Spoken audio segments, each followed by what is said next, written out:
कि बच्चा तो निकल गया है, सिर्फ़ झिल्ली-झिल्ली रह गई है। उनको हमने बताया ऐसी-ऐसी बात है, तो बोली मुझे लग रहा है अब आपको अबॉर्शन करा लेनी चाहिए। मैं जब अल्ट्रासाउंड वाले रूम से बाहर आई, मैंने अपने हस्बैंड को वहीं पे हग किया और मैं रोने लगी। वहाँ पे जितने भी लोग थे सब मुझे देख के रोने लगे। मुझे ऐसा क्या हो गया, मैं किसी से कुछ बता तक नहीं पाई।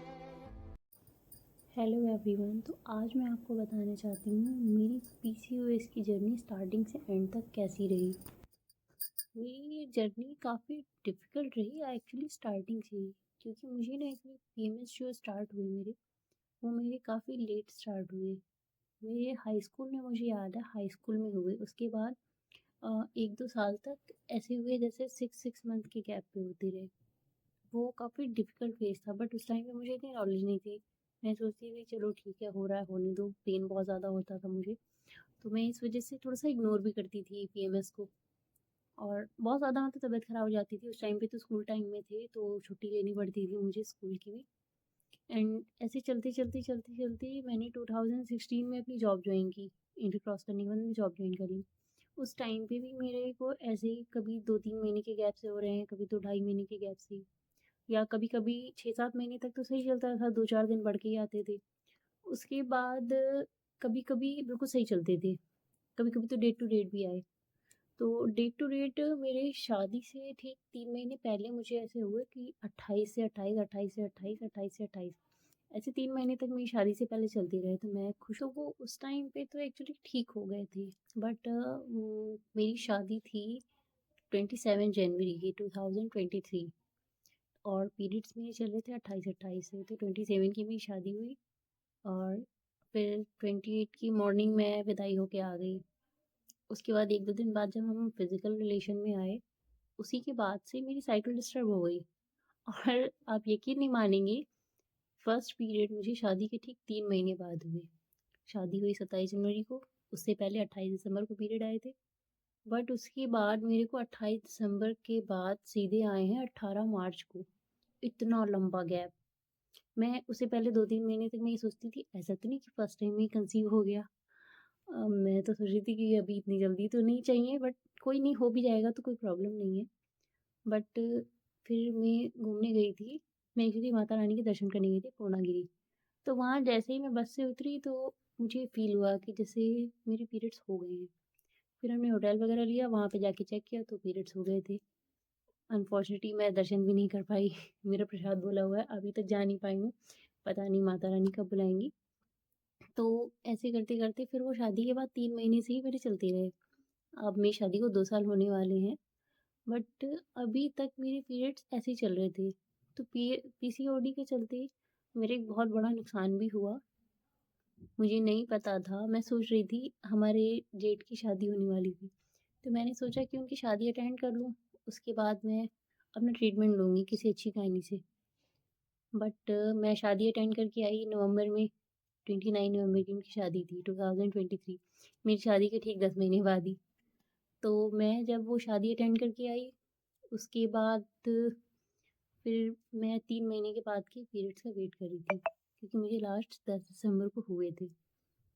नहीं, 10 दिसंबर को नहीं, सॉरी 10 नवंबर को, क्योंकि धनतेरस वाले दिन हुए थे, मुझे बहुत अच्छे से याद है। 10 नवंबर को हुए थे धनतेरस वाले दिन, तो मैं उसी के अकॉर्डिंग 10 फरवरी का वेट कर रही थी कि 3 महीने बाद होंगे तो 10 फरवरी को ही होंगे। बिल्कुल एग्ज़ैक्ट 3 महीने बाद हो रहे थे।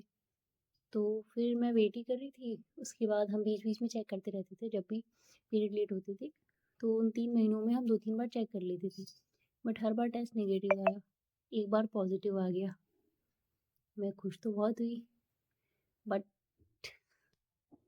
वो काफ़ी लेट हो गया था एक्चुअली। मेरे यूरिन टेस्ट किट में 2 लाइन्स आई थी, एक लाइन डार्क थी, एक लाइट थी।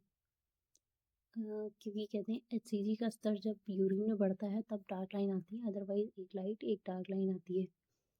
तो मैं 1 हफ़्ते तक वेट करती रही, फिर 23 जनवरी को मैंने चेक किया था, टेस्ट किया था, और फिर मैंने चेक किया सीधे 1 तारीख को, 1 फरवरी को।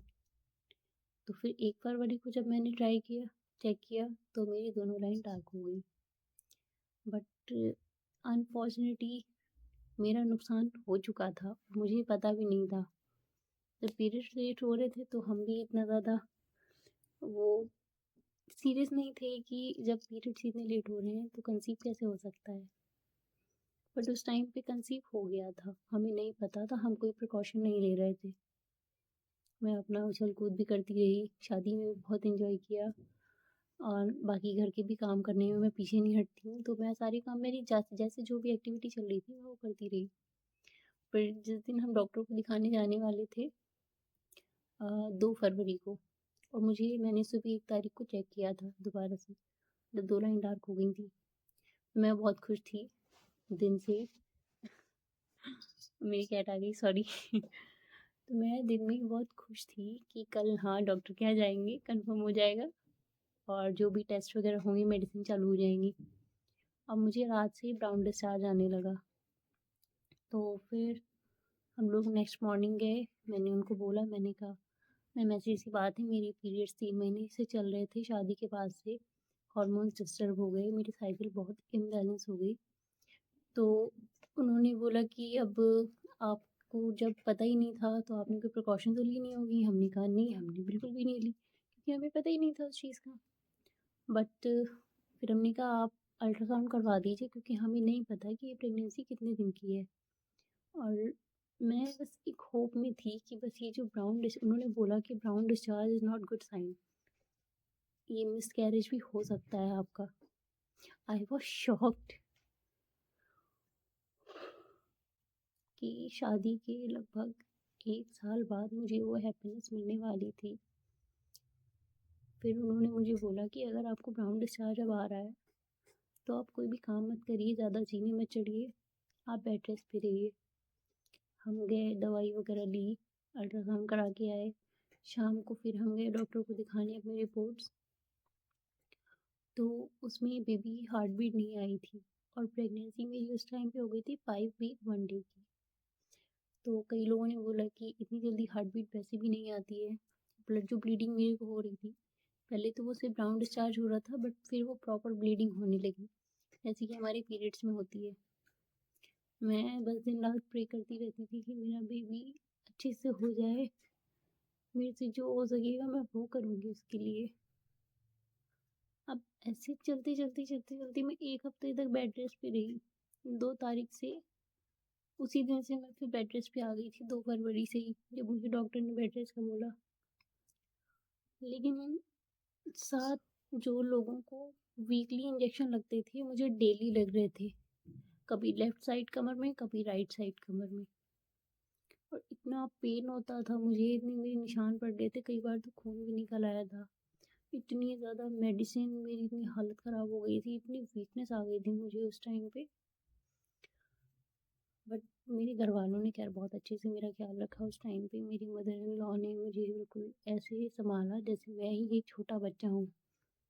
मुझे हाथ भी धुलने होते थे तो टब और मग मेरे पास ला के रख दिया जाता था कि लो मैं पक रहा हूँ, तुम धुल लो। ऐसे मेरा सपोर्ट किया गया उस time. I was very happy and I was feeling very lucky that time. तो ऐसे चलते चलते फिर 7 तारीख को शाम की बात है, 7 फरवरी की, मैं वॉशरूम के लिए गई धीरे धीरे उठ के, और वहाँ जाके मुझे एकदम से झटके से बहुत ज़्यादा ब्लीडिंग हो गई। और मैंने देखा कुछ इतना बड़ा सा, लगभग रेड कलर का, जैसे राजमा होता है उस शेप में, कुछ इतना बड़ा सा रेड कलर का टुकड़ा गिरा वॉशरूम में। बट वो गिरते हुए तो मैंने देखा सीट पे, उसके बाद वो अंदर चला गया। ब्लड इतना ज़्यादा था कि फिर वो समझ नहीं आया मुझे। और जैसे ही मैं वॉशरूम से बाहर आई, मुझे चक्कर आ गए, मैं हल्का सा बेहोश होने लगी। उसके बाद मुझे अचानक से बहुत ज़्यादा उल्टी आ गई। उस टाइम पे मेरी हालत बहुत डाउन थी। फिर हम इमीडिएट डॉक्टर के पास गए जहाँ से मेरा ट्रीटमेंट चल रहा था। उनको हमने बताया ऐसी ऐसी बात है, तो बोली मुझे लग रहा है अब आपको अबॉर्शन करा लेना चाहिए, कि ऐसे अगर इतनी ब्लीडिंग हो रही है तो फिर बच्चे में कुछ नहीं बचेगा, तो आप उस बच्चे का करोगे भी क्या। बट मैं वो 2 तारीख से, जब से मुझे कंफर्मेशन मिली थी और 7 तारीख तक मैं उस बच्चे से इतना इमोशनली कनेक्ट हो गई थी। मैंने कहा नहीं, मैं ऐसे अबॉर्शन नहीं करवाऊंगी। मैं पहले एक बार और अल्ट्रासाउंड करवाऊँगी, उसके बाद ही मैं अबॉर्शन करवाऊँगी, क्योंकि मैं नहीं चाहती थी कि मैं किसी गिल्ट में रहूँ। अगर नहीं होगा मेरी किस्मत में तो वो भगवान की मर्ज़ी, लेकिन मैं ऐसे डायरेक्ट नहीं कर सकती। फिर हम नेक्स्ट डे गए, अल्ट्रासाउंड हमने करवाया 8 तारीख को, और वहाँ जाके पता चला कि बच्चा तो निकल गया है, सिर्फ झिल्ली-झिल्ली रह गई है। मैं जब अल्ट्रासाउंड वाले रूम से बाहर आई, मैंने अपने हस्बैंड को वहीं पे हग किया और मैं रोने लगी।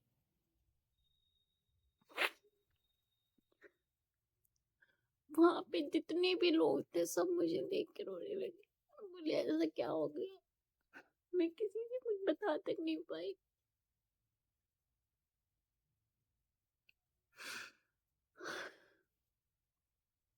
फिर वहाँ से चले, घर पे आके सबको बताया। फिर उस दिन संडे पड़ रहा था, तो फिर नेक्स्ट हम मंडे 10 तारीख को गए, वहाँ पे अबॉर्शन वगैरह करवाया।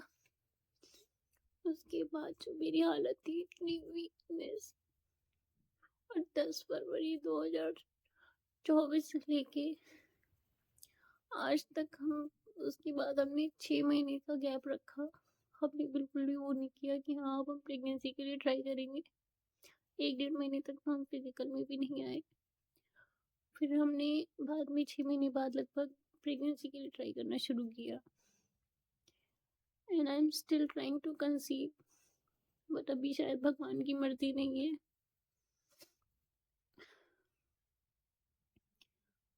लेकिन मेरी जो पीसीओएस की जर्नी थी ये अभी तक चल रही थी।